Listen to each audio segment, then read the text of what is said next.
속도보다 방향, 중요한 것은 방향이다 라는 말이 있습니다. 얼마나 빨리 가느냐보다 중요한 것은 어디로 가느냐이다 라는 뜻이지요. 아무리 빨리 가도 잘못하면 소용이 없습니다. 느리게 가더라도 바른 방향에 가는 것이 잘하는 것입니다. 인생은 그래서 열심히 사는 것보다 더 중요한 것은 바르게 사는 것입니다. 왜 사는가, 무엇 하는가를 아는 것입니다. 인생 방향 잘못한 사람은 자신 삶도 망치고 다른 사람에게도 손해와 아픔을 주게 됩니다. 신앙생활도 열심히 하는 것도 중요하지만 더 중요한 것은 왜 믿느냐입니다. 신앙생활을 바로 하려면 그래서 하나님의 뜻과 하나님의 마음을 알아야 됩니다. 오늘 새벽에도 말씀드렸지만 하나님의 마음을 아는 게 굉장히 중요합니다. 하나님의 뜻이 무엇인지, 하나님 나를 왜 세상에 보내셨는지, 왜 나를 구원하셨는지, 왜 나를 택하 부르셨는지를 정확히 아는 것이 중요하고 그것을 위해 살아야 됩니다. 하나님은 나를 만드시고 부르시고 하는 목적이 무엇인가요? 이사야 3장 7절 보면 내 이름을 불려준 모든 자고 내가 내 영광을 위해 창조한 자 오게 하라. 그를 내가 지어 그를 내가 만드느니라. 21절에는 이 백성은 내가 나를 위해 지었나니 나를 찬송하게 합니다. 하나님의 영광을 위해서 지으셨고 하나님을 찬송하게 우리를 지으셨다고 했습니다. 주님께서는 하나님 예수님께서 이렇게 기도하셨죠. 아버지의 이름에 거룩히 받으시며 나라가 임하오시며 뜻이 이루어지게 하옵소서. 나를 통해 하나님 영광 받으시고 나를 통해 하나님의 이루어지고 나를 통해 하나님의 이루어지는 것, 이것이 우리의 신앙과 인생의 목적이라는 것입니다. 예수님께 12제를 부르신 목적이 무엇입니까? 하나님께서 성령 주신 목적이 무엇입니까? 그들로 그리스도의 증인되게 하시는 것. 1장 8절인 것처럼 예루살렘과 온 유대와 사마리아 땅까지로 내 증인되게 하리라. 이를 위해서 성령을 약속했고 50절에 성령이 부으셨고 그래서 그들은 성령을 받아 바로 나가서 복음을 전하게 됩니다. 제자들은 성령을 받기 전에는 자기를 위해서 살았습니다. 자신의 유익과 성공에 살았습니다. 수시록에서 서로 누가 높으냐 다투고 싸웠지요. 세베 아들들은 야고보 요한 어머니는 몰래 예수님 가서 예수님 나중에 왕 되시면 우리 아들 한정 오른쪽에 왼쪽에 살라고 비밀 청탁까지 했죠. 예수님을 책망하시면서 높아지면 낮아져야 되고 섬김 받으면 섬겨준다고 말씀하셨어요. 하나님 고난의 자를 맞은다 말씀하셨죠. 그러나 이 제자들은 알지 못하고 예수님 앞에 부인하고 도망치게 됐고 그들이 성령 받으면 다 내려놓고 오직 복음을 위해 살아가는 것을 보게 됩니다. 하나님 우리를 택하 부르신 목적이 무엇입니까? 예수님께 우리 십자가의 생명 버리시고 우리 목적이 무엇입니까? 바로 복음을 전하는 증인되게 하는 것이죠. 마태복음 4장 19절 나를 따라오라 내가 너희를 사람을 낚는 어부가 되게 하리라. 마가복음 60장 15절 너희는 온천하니며 만민에게 복음을 전파하라. 나를 구한 예수님의 복음을 전하는 것이 우리를 택하 부르신 목적인 것입니다. 오늘 말씀은 베드로가 성령 받은 후에 행한 첫 번째 설교입니다. 14절에서 21절까지 지난주에 본 말씀에서는 그들이 성령 받고 방언을 말하고 복음을 전하자 근데 술 취하되 술 취한 것이 아니라고 약속한 성령 받은 것이라고 말씀합니다. 오늘 말씀의 핵심은 예수 그리스도가 구주시다. 그리스도가 메시아시다. 약속하신 메시아가 예수라는 것을 증언합니다. 36절에 그런즉 이스라엘 온 집은 확실히 알지니 너희가 못 박은 이 예수를 하나님이 주와 그리스도가 되게 하셨느니라. 그래서 오늘 말씀에서 사도 베드로는 세 가지로 그리스도가 예수가 그리스도이신 것을 증언합니다. 첫째는 권능과 기사와 표적. 권능과 기사 표적. 22절 이 사람들아 이 말을 들으라 너희도 아는 바와 같이 하나님께서 나서 예수로 큰 권능과 기사와 표적을 너희 가운데서 베푸사 너희 앞에서 그를 증언하셨느니라. 여기서 나사렛 예수라고 한 것은 그 당시에 유대인들이 나사렛 선언을 당하고 무시했기 때문입니다. 그런데 그들이 천하에는 나사렛 예수가 하나님의 메시아시라고 하나님께 그를 통해서 권능과 표적과 기사 행하셔서 하나님이 아들 메시아를 증언했다는 것입니다. 예수님께서 이 땅에 계시면서 많은 병자를 고치시고 귀신을 쫓는 기적을 행하신 것은 그들을 불쌍히 여기서 한 것도 있지만 동시에 예수님께서 하나님이 약속하신 메시아임을 증거하는 것입니다. 이 권능과 표적이 메시아의 증거입니다. 마태복음 11장 2절을 보면 요한이 오기에서 그리스도께서 하시는 일을 듣고 제자를 보내어 예수께 여짜오되 오실 그가 당신이 오니까 우리가 다른 일을 기다리리까. 요한 예수님이 오신 것을 증언해 오셨다고 그를 증언했는데 암만 봐도 예수님께서 막 군대를 일으키고 이 나라를 구원할 일을 안 하시는 것 같은 거예요. 그래서 내가 잘못 봤나? 당신 메시아 맞습니까? 라고 물어봅니다. 이리 대답하시지요. 예수께서 이르시되 너희가 가서 듣고 보는 것을 요한에게 알리되 맹인이 보며 못 걷는 사람이 걸으며 나병한 자가 기름을 받으며 모든 자가 들으며 죽은 자가 살아나며 가난한 자의 복음이 전파된다라. 이 예수의 대답은 구약 성경에 메시아가 오시면 하실 것이라는 증거 표적들입니다. 구약의 성경 예언대로 메시아가 오실 일을 내가 하고 있다. 내가 메시아 맞다. 그 말씀을 하시는 겁니다. 오늘도 하나님께서는 복음을 전할 때 그리스도의 이름으로 권능과 표적과 기사가 나타나게 하십니다.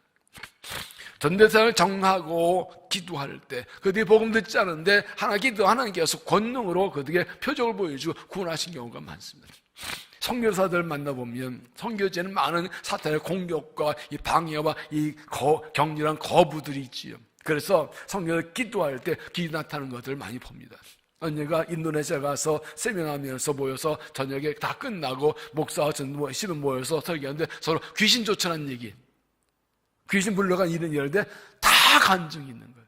놀라운 일들이 많이 일어나고요. 지금도 선교 현장에서는 복음에 대한 방해와 마귀 공격에 대해 하나의 권능으로 마귀를 물리치고 귀신을 쫓아내는 병고신 역사가 일어나고 있습니다.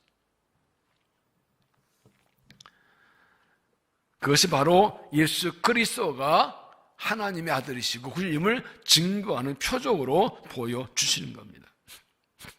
복음을 전할 때 하나님께서 강방하신 영들, 완악하신 영들, 하나님이 살아계신과 예수가 있음을 믿게 달라고 표적하게 해서 구하십시오. 하나님이 역사해 주십니다. 믿습니까? 그런데 사람들이 이 권능과 표적과 기사 나타나고 하나님 살아계시다, 예수가 구주다 믿으면 좋은데 다 그런 건 아닙니다. 정말 죽을 사람이 기도받고 살아나는데 그래요. 날 때 되면 낫지 뭐. 그동안 약 먹은 게 종합 효과 봐서 한 거지 뭐. 어쩌다 한 거지 뭐. 이렇게 하는 경우 막 속이 터지려고 그러죠. 눈으로 하나님의 기적을 보고도 인정하지 않는 사람들이 꽤 많습니다. 여러분 이겁니다. 믿음은 반드시 기적을 일으키지만 기적이 반드시 믿음을 갖게 하진 않는다. 믿으면 하나님이 기적 행하시면 기적을 본다고 다 믿는 거 아니다. 인간이 얼마나 완악한지요. 눈앞에서 죽은 사람을 보고도 죽은 게 아니었나 보지 뭐. 그런 경우 있어요. 어느 목사님 여기 교회 부임했는데 정말 불침에 걸린 사람이 있어. 교회에서 1년 동안 매일 가서 기도하고 막 그래가지고 났어요. 불치병이. 의사가 사형동 내는데 병만 나오면 나온다 그러는데 안 나오더래요. 뭐래요? 나을 때서 난 거지 뭐. 그동안 약 먹은 게 다 종합적 효과 본 거지 뭐. 안 나오더래요.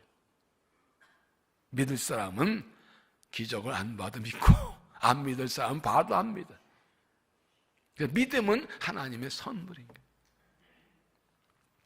마태복음 11장 20절에 보면 예수께서 권능을 가장 많이 행하신 고울들이 회개하지 아니하므로 그때 책망하시되 활신저 고라시나 활신 벳세다야 너희에게 행한 모든 권능을 두루와 시돈에서 행하였더라면 그들이 벌써 베옷을 입고 제배 앉아 회개하시리라. 내가 너희를 심판 날에 두루와 시돈 너희보다 견디시우리라. 가버나움아 내가 하늘까지 올려 높아지겠냐 음부에 나타지리라. 내게 행한 모든 권능을 소돔에 행하였더라면 그 성이 오늘가 있었으리라. 내가 너희 이르니 심판 날에 소돔 땅이 너희보다 견디기 쉬우리라 하시니. 고라신과 벳세다, 가버나움, 예수님이 가장 권능과 기적을 많이 행하신 그 나라 사람들이 또 안 믿더라는 거예요. 차라리 소돔성이 낫겠다. 표적과 기사는 그 자체가 목적이 아니라 그것을 통해 예수님을 증거하고 믿게 하는 것이 목자라는 사실을 기억해야 됩니다. 하나님께서 우리가 기도하고 전도할 때 권능과 표적을 주시는 것은 하나님 살아계신가 예수가 그리스도를 보여준 증거로 준 거지 그 자체가 목적은 아닙니다. 그러나 표적이 나타나도 다 믿는 거 아니라는 걸 기억하고 그 표적과 기사를 통해서 그리스도가 증거되기를 우리가 기도해야 합니다. 그리고 그래서 우리를 위해서 권능 표적 나타나면 철저하게 예수를 높이는 믿음을 가져야 합니다. 3장 12절에 보면 베드로가 성전 미문에 앉아있는 나무보다 나무 겉질 사람들이 그 베드로가 자기를 주목하자 이렇게 말합니다. 베드로가 이것을 백성들에게 알리되 이스라엘 사람들아 이 일을 왜 놀랍게 여기냐 우리 개인의 권능과 강건으로 이스라엘을 걷게 한 것은 왜 우리를 주목하느냐 그 이름을 믿음으로 그 이름이 너희가 보고 아는 이 사람을 상하게 하나니 예수로 말미암아 난 믿음이 너희 사람 문 앞에서 이같이 왔느냐. 철저하게 베드로는 자기를 함주고 예수 그리스도가 그리스도의 이름이라고 했습니다. 표적에서 나를 구하고 그 나타날 때 그리스도가 주시라고 증거해서 예수 믿게 하는데 쓰임받는 믿음이 되시기를 바랍니다. 두 번째 예수가 그리스도의 증거는 죽음에서 부활하심. 23절 그가 하나님께서 정하신 뜻과 미리 하신 대로 내준 바 되었거늘 너희가 법 없는 자들의 손을 빌려 못 박아 죽였으나 하나님 그를 사망에서 고통해서 풀어 살리셨으니 이는 그가 사망에 매일 수 없었습니다. 예수님께서 십자가 박혀주신 것은 하나님께서 미리 정하신 대로인 것입니다. 세상을 구원하시려고 아들을 보내어 십자가를 못 박아 죽게 하셨습니다. 그리고 동시에 그들을 살리셨습니다. 예수를 살리셨습니다. 사람들이 예수를 알아보지 못하고 못 박아 죽였지 하나님께서 그를 살리셨습니다. 그래서 예수가 하나님의 아들심을 증거해 주는 것입니다. 죽었다 살아난 사람이 누가 있나요? 인류의 죄를 지고 죽은 사람이 예수 외에 누가 있나요? 24절 보시면 다시 보시면 하나님께서 그를 사망의 고통에서 풀어셨으니 이는 그가 사망에 매여 있었습니다. 이게 무슨 말입니까? 어떻게 하나님의 아들이 죽음에 매여 있을 수 있습니까? 그건 하나님께서 우리 일을 죄에서 구원해서 잠시 죽음에 맡기신 것뿐이고 하나님의 아들이시 영원히 죽음에 이를 수 없기 때문에 하나님 다시 살리신 것, 풀어내신 것입니다. 죽음이 하나님도 묶어둘 수 없습니다. 우리의 죄의 구원을 위해서 잠시 묶을 뿐이고 다시 풀어 살리셨습니다. 이것이 예수가 하나님 아들이시고 구주인 증거인 것입니다. 그러므로 예수 그리스도 믿는 것만이 유일한 구원의 길입니다. 인간의 죄를 지고 죽으신 분 그리고 다시 살아나시는 예수님밖에 없기 때문입니다. 그래서 부활의 주를 믿는 것이 믿음입니다. 고린도서 15장 17절 그리스도께서 다시 살아나신 일이 없었으면 너희 믿음도 헛되고 너희가 여전히 주 가운데 있을 것이요 또한 그리스도 안에서 잠잔 자도 망하였으리니 만약 그리스도 안에서 우리가 바라는 것이 다만 이 세상의 삶뿐이면 모든 사람 가운데 우리 더 불쌍한 자이니라. 그러나 이제 그리스도께서 죽은 자 가운데 다시 살아나사 잠잔 자의 첫 열매가 되셨도다. 이게 무슨 말씀입니까? 예수 우리가 죄를 지고 죽으셨는데 다시 부활 안 하셨기 때문에 우리는 어떻게 했나? 또 저 가운데 있습니다. 지나간 죄를 용서하지만 죄를 이길 능력은 없습니다. 그러나 예수님이 죽으셔 부활하심으로 죄를 용서뿐 아니라 죄를 이길 능력도 우리에게 주셨습니다. 주의 부활의 주는 믿음으로 죄를 이기고 살아갑니다. 만약 우리가 예수 믿고 이 땅에서 사는 것이 목적이라면 우리는 별 의미가 없습니다. 죽을 부활하여서 부활의 천국에서 우리도 예수는 죽으나 부활하고 영생을 누리며 살게 될 것입니다. 그러므로 예수 그리스도만이 유일한 구원의 길이십니다. 죽으셔 부활하신 예수가 그리스도이십니다. 여러분 사도행전의 핵심 베드로와 부활 복음의 핵심이 무엇인지 아십니까? 십자가에 죽으신 예수가 아니라 죽으시고 부활하신 예수. 복음은 십자가범 동시에 부활의 복음이에요. 죽으심과 부활이 그것이 복음인 것입니다. 그래서 신앙의 중심은 부활입니다. 제가 미국에서 목회할 때 우리 친구 목사님 모여가지고 이제 주일 예배 순서를 연구하는 모임이 있었습니다. 근데 저희 두 친구 목사님, 부활절 이미 지났는데 가을인데 부활절 찬송을 부른대요. 이 부활절 왜 9월 때 부활절 찬송을 했더니 뭔 소리야 이 목사? 매주일이 부활주일이지. 맞아 틀려? 맞죠? 주일이 뭐예요? 예수님께 안식 후 첫날 부활하셨으니까 매주일이 부활주일이거든요. 부활찬송, 부활절 매주일 불러도 틀린 게 아니에요.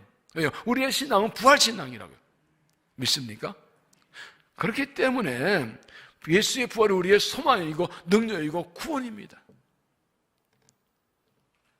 부활 신앙을 가진 사람, 죽으시고 부활한 예수를 믿는 신앙의 핵심이 무엇인가? 이 부활을 믿는 사람은 결코 절망하지 않아요. 낙심하지 않아요. 포기하지 않아요. 좌절하지 않아요. 왜요? 죽음도 이기셨는데, 우리 예수와 함께 죽고 해서 살아났는데, 우리 주님은 죽음이 부활한 건데 어떤 경우도 죽음이 와도 절망 낙심하지 않아요. 인간 끝났다, 죽었다, 끝장이다 그런 말 하지 않아요. 왜요? 부활이 있는데, 부활의 주님을 믿는데, 부활의 주님 아무리 주님이신데. 그러니까 고난이 나고 환난 나고 죽음이 와도 부활을 믿는 사람들은 결코 낙심하거나 실망하거나 좌절하거나 절망하지 않습니다. 부활절 때 자주 인용하는 이야기입니다. 베트 반즈라는 미국의 유명 신이 있는데, 부활절 아침에 이제 주일 예배를 드리고 나오는데 교회 앞에서 이 백합을 파는 노인을 만나. 얼굴이 쭈글쭈글하고 막 늙었는데 환한 미소가 있어. 너무너무 신기해서 할머니 어떻게 환하게 웃고 계세요? 그랬더니 내 나이쯤 되면 슬픈 일, 괴로운 일, 아픈 일 많이 겪지요. 그러나 나는 부활의 주님을 생각합니다. 주님이 십자가에서 금요일 날 돌아가셨지만 사흘 만에 살아나셨습니다. 나는 어려울 때마다 말합니다. 사흘만 기다리자. 사흘만 기다리자. 그리고 희망을 가지고 일어납니다. 십자가의 죽음이 끝이 아니에요. 고난의 끝이 아니에요. 반드시 부활의 승리가 있어요. 믿습니까? 그래서 부활의 주를 믿는 신앙이 내가 구원받은 증거예요. 어떤 환난 고난에도 낙심절마하지 않고 부활의 승리의 소망 가지고 이기고 견디고 니는 이게 구원받은 증거예요. 부활이 그리스도란 증거니까. 예수님, 부활하신 예수님이 하나님 아들이신 증거니까. 예수님께 잡힐 때 도망쳤던 베드로와 다른 지자들은 부활하신 이를 만났기 때문에 달라졌습니다. 예수님이 잡힐 때 끝났다고 도망쳤는데 부활하신, 이건 말도 안 되는 얘기거든요. 하나님의 아들 맞다. 그냥 뭐 우리의 위대한 지도자, 우리의 왕이 아니라 부활하신 분이 하나님의 아들이시라고. 그런데 그들은 목숨 걸고 성도와도 담대히 복음을 전하는 것입니다. 오래전에 교목을 할 때 김동길 교수님 모시고 교목 세미나 한 적이 있었는데 기억이 납니다. 그리스도인들은 누구도 손을 못 댄대. 왜요? 죽음도 두려워하지 않으니까. 인간을 가장 두려워하는 게 죽음인데, 그래서 죽음도 두려워하지 않아요. 죽음은 천국 가고 죽어도 살 건데. 로마 10대 박해 때 트레 황제가 저 예수님 저것들 갖다 그냥 이 재산 다 받아라 뺏어놨더니 안 돼요. 쟤들은 가난한 자가 복이 있다고 그래요. 그럼 갖다 가둬라. 감옥에 갇히는 것도 주와 함께 괜찮대요. 주 패라 때려야 돼. 주를 내가 고난 당한 게 복이야. 죽으면 천당은 그거 어떻게 하란 말이야. 죽음을 두려워하는 사람은 어떻게 해볼 수 있는 방법이 없어요. 누구도 부활을 믿는 그리스도는 넘어뜨릴 수가 없어요. 믿습니까? 우리는 죽으시고 부활하는 예수를 믿습니다. 그분이 주님이십니다. 이 부활하신 주님을 담대히 증거하고 부활신앙으로 승리한 믿음이 되시기를 바랍니다. 세 번째는 성령을 부어주심. 성령 부어주신 것이 그리스도인 증거다. 33절 하나님이 오른손으로 예수를 높이심에 그가 약속한 성령을 아버지가 받아서 너희가 보거든 이것을 부어주셨느니라. 오순절에 성령이 마신 것, 예수님 성령 보는 이것이 그리스도가 구주이신 증거라는 겁니다. 이 오순절 성령은 저희 약속하는 아예 앞에 1장 3, 4절 5절에 너희가 면허받되 성령을 받으리라 약속하신 기다리라 말씀대로 성령 부어주신 거죠. 그래서 하나님이 죽으시고 부활하시고 하늘 올라가시고 성령 보내주셨습니다. 우리도 예수 믿을 때 성령을 받았습니다. 고린도서 12장 3절에 보면 그러므로 내가 너에게 이르노니 하나님이 영으로 말하는 자는 누구든지 예수를 저주할 자 하지 아니하고 또한 성령으로 아니하고 누구든지 예수를 주시라 할 수 없느니라. 내가 예수님을 나의 구주 고백한 자체가 성령 받은 증거예요. 예수는 믿습니까? 예수는 나의 구주 믿습니까? 믿습니까? 다 성령 받은 거예요. 성령이 내 안에 계세요. 성령이 나로 예수를 주라 고백하게 하셨다고요. 약속의 성령을 보내주셨고 우리가 성령 받았기에 우리는 구원받는 하나님 백성이 맞습니다. 그래서 그리스도를 믿는 사람들은 성령을 따라 살아갑니다. 가라도 5장 16절에 내가 이르노니 너희 성령을 따라 행하라. 그리하면 육체 욕심을 이루지 아니하리라. 육체의 소욕은 성령을 거스리고 성령은 육체를 거스르나니 이 둘이 서로 대적함으로 너희가 원하는 것을 하지 못하게 함이니라. 너희가 만약 성령 인도하신 바가 되면 율법을 잊지 아니하리라. 예수 믿는 게 뭐냐? 성령 따라 하는 겁니다. 육체 욕심을 따라 하지 않은 거 성령 하는 겁니다. 예수 믿고 성령을 받아도 육체 욕심은 있습니다. 우리가 육체 성욕이 일어납니다. 여기 말씀대로 육체의 소욕과 성령의 소욕이 서로 대적합니다. 난 성령을 따라 하나님을 살려 하는데 육체의 욕심도 살려고 일어납니다. 이 둘이 맞서 싸웁니다. 우리가 성령 따라 성령의 삶을 알지만 마귀가 우리 육체 성령을 자극해서 자꾸 욕심을 일으킵니다. 그래서 충돌이 일어납니다. 그래서 성령을 따라 살까 육체를 살까 고민하게 함으로써 성장이 못하게 때를 놓지 만드는 게 사탄의 전략입니다. 그때 아니하고 딱 잘라버리고 성령 따라가는 게 예수 믿는 거예요. 많은 사람들이 성령 따라 살려고 하는데 육체 욕심이 일어나면 그것 때문에 부디 고민하다가 때를 놓쳐버려가지고 순종 못하는 경우가 많아요. 그래서 철저하게 육체 욕심이 일어날 때 나한테 이런 인간에 대해 영 욕심이 일어나요. 근데 그것이 나를 주장 못하게 하는 것이죠. 그걸 물리치고 성령 따라 사는 이것이 믿음의 결단이죠. 갈라디아 5장 24절에 보면 그리스도 예수의 사람들은 육체와 함께 그 정욕과 탐심을 십자가에 못 박았느냐. 우리 안에 육체 욕심과 정욕이 일어날 때 난 예수 믿고 예수 믿을 때 이미 예수 안다 죽을 때 정욕심 나 죽었어 하고 난 죽었다라고 선언하고 벗어나는 거야. 죽은 건 나와 관계없어요. 나는 예수로 살고 성령으로 사는 사람들. 우리가 더 이상 육체 욕심을 따라 살지 않고 성령 따라 삽니다. 때로 유혹에 넘어져서 쓰러질 때 있지만 다 회개하고 다시 돌아와서 성령 따라 살아갑니다. 이것이 그리스도가 구원이시고 내가 그리스도인 증거입니다.